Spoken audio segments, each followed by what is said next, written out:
Marie-Laure de Kerkhove, 13h, 13h30 sur la première. Et maintenant, ce pari tenté par l'artiste Guillaume Bottazzi, place Jourdan à Etterbeek. Il crée de la gaieté et de la lumière sur un mur gris au dernier étage d'un immeuble en face de la célèbre friterie Antoine. Il y a accroché un tableau qu'il peint chaque jour depuis 2 mois en haut de son échafaudage.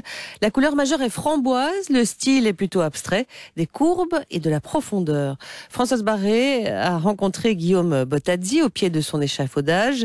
Il est emmitouflé, maculé de peinture et dans le quartier, tout le monde vient lui parler comme s'il était un nouveau Michel-Ange, ce qu'il réfute. Je peins pas comme Michel-Ange parce que en ces temps, on utilisait une technique, c'est celle de la fresque. Ça, c'est un tableau.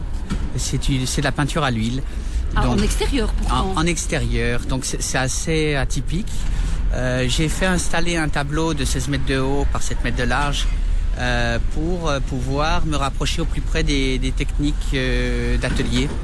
Et donc, ce sont des successions de couches transparentes qui vont donner une douceur et une profondeur aux formes. Alors, quand vous dites tableau, c'est une toile ? C'est une toile. Dans ce cas-ci, c'est une technique particulière pour résister et à la pollution, évidemment. Et puis ça doit être grand, puisque ça doit être vu, ça doit résister au temps. Donc, Alors, c'est de la peinture à l'huile, comme à l'époque de Van Eyck, oui, avec des techniques qui sont tout à fait semblables. donc vous travaillez avec une palette, avec des pinceaux, petit à petit, étage par étage de votre tableau. J'utilise des moyens très rudimentaires en définitive, puisque j'ai un seau avec des pinceaux et effectivement des peintures qui vont permettre de travailler comme on le faisait autrefois. Oui. L'idée, c'est aussi d'apporter de la douceur, c'est aussi participer au sentiment de bien-être, notamment avec les courbes. Et ici, on se trouve devant un tableau qui fait de courbes qui ont l'air d'être déliées des règles de la pesanteur.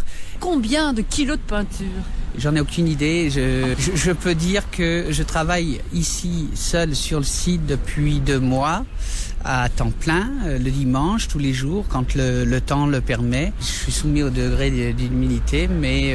Vous n'avez pas le recul, sinon vous tombez de l'échafaudage, évidemment. Alors, j'utilise des méthodes assez classiques, puisque j'ai un petit format A4 qui va me permettre de recopier sur 16 mètres de haut ma peinture, sans la voir, puisqu'effectivement, j'ai le nez dessus, et ce qui se voit de près ne se voit pas forcément de loin, et vice-versa. Donc, c'est assez intuitif, finalement.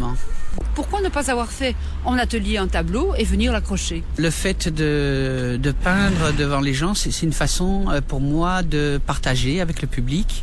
Je l'introduis dans l'expérience personnelle des gens qui vont chaque jour voir l'évolution et puis mieux entendre ce que je cherche à faire. On est à Etterbeek, on est à une place assez populaire en fin de compte. Est-ce que vous pensez à ce point-là votre inclusion dans le territoire, dans le lieu ? J'ai réalisé une 40aine de projets dans des espaces publics et bien sûr tous abstraits avec une facture qui est la mienne, mais qui va se transformer en fonction du lieu. Pour moi, intervenir dans l'espace public, c'est une façon de sensibiliser à l'art le plus grand nombre. Parce que plus on voit des œuvres d'art, plus on est prêt à les entendre. Et c'est une façon aussi d'offrir des outils qui vont participer à leur développement personnel. Le peintre Guillaume Bottazzi avec Françoise Barré, une œuvre financée grâce à l'aide de la commune et de la Commission européenne. Restez avec nous tout de suite, un petit café.